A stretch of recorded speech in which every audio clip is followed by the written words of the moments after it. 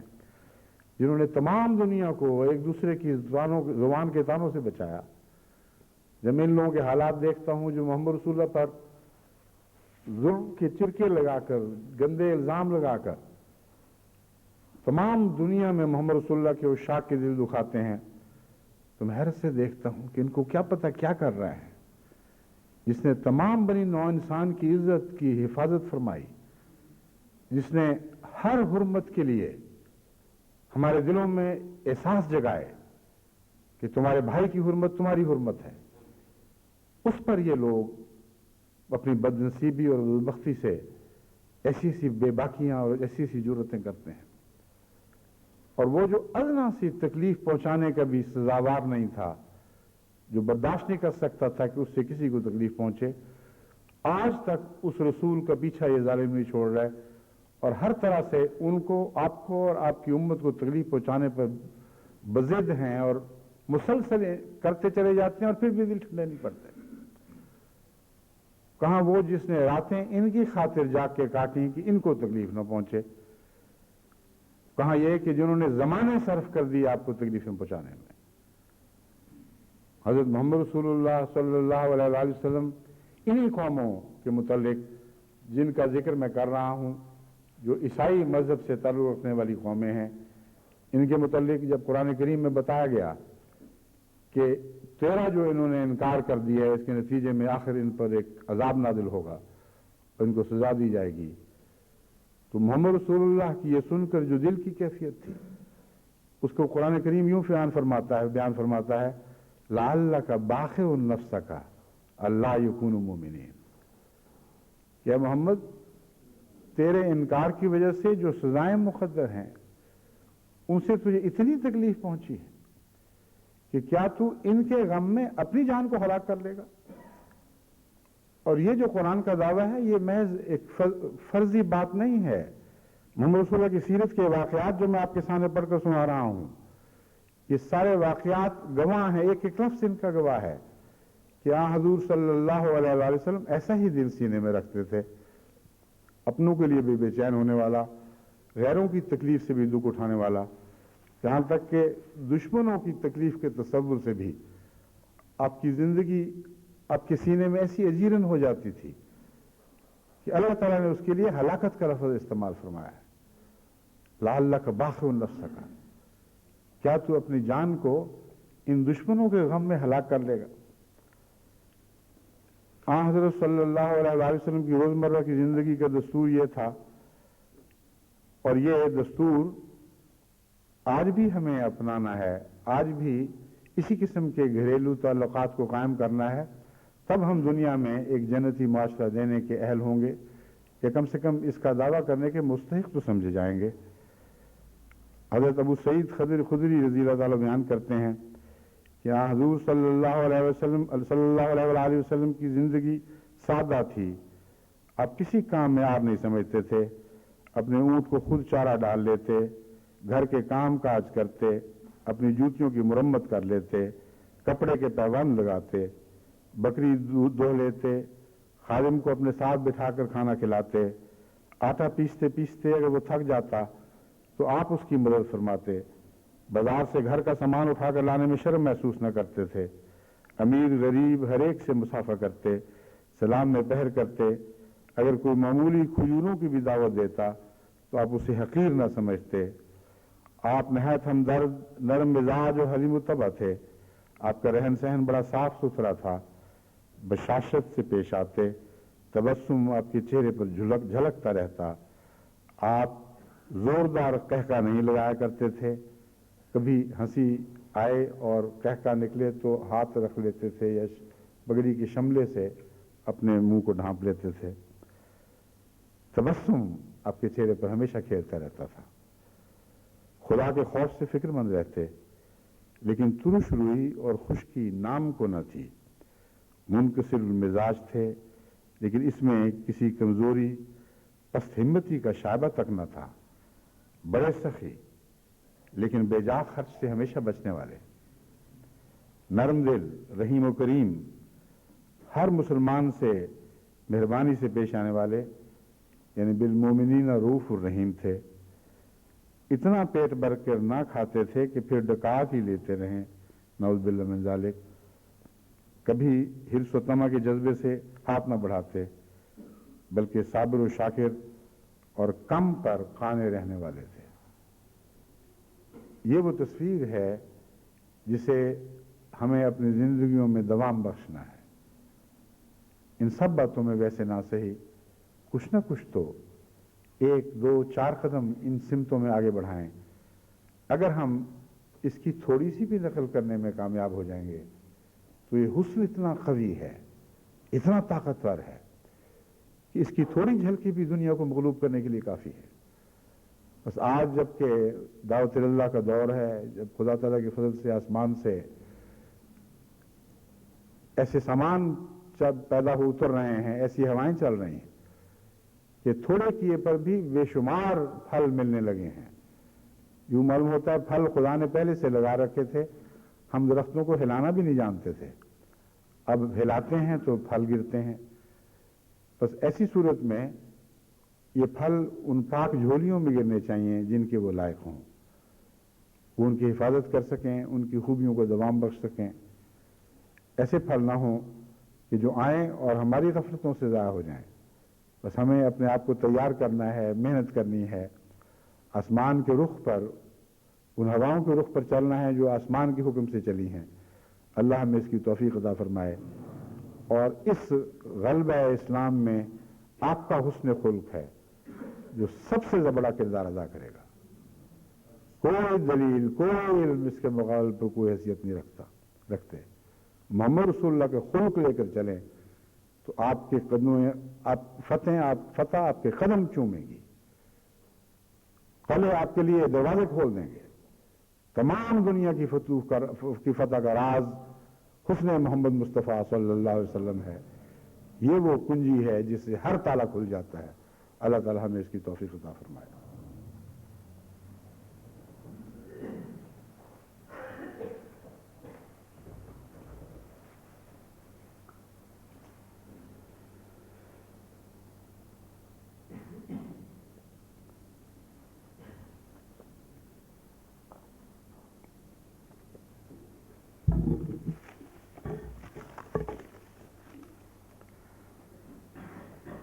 الحمد لله نحمده ونستعينه ونستغفره